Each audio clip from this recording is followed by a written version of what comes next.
ఒక పట్టణంలో ఒక వడ్డీ వ్యాపారి ఉండేవాడు. అతను రోజంతా డబ్బు మీద వడ్డీ వేసి పేదల కష్టాల మీద సంపాదన చేసేవాడు. దారిద్ర్యులు అతని దగ్గర అప్పు తీసుకుని బాధపడుతుండేవారు, కాని అతను కరోనా లేకుండా వడ్డీ వసూలు చేసేవాడు.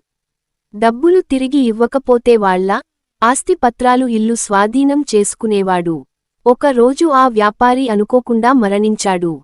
అతని పాపాల ఫలితంగా యమదూతలు వచ్చి తీసుకెళ్లబోతుండగా అతను భయంతో కేకలు వేస్తూ, "ఓ శివా, నన్ను రక్షించు" అని ఒకసారి మాత్రమే ఉచ్చరించాడు. ఆ ఒక్కసారి శివ అనే నామస్మరణ విని భగవంతుడు కరుణించాడు. యమదూతలు మరియు శివదూతలు మధ్య వాదన జరిగింది. ఇతడు పాపాత్ముడు అని యమదూతలు చెప్పారు. కాని శివనామం ఉచ్చరించాడు కాబట్టి పాపం కరిగిపోయింది అని శివదూతలు వాదించారు. చివరగా శివదూతలు అతన్ని కైలాసానికి తీసుకెళ్లారు. అతను అక్కడ శివుని సేవలో ఉండి మోక్షం పొందాడు. ఒకసారి అయినా భగవంతుని నామస్మరణ మనిషిని పాపాల నుండి విముక్తి చేస్తుంది. అంత శక్తివంతమైనది శివనామం.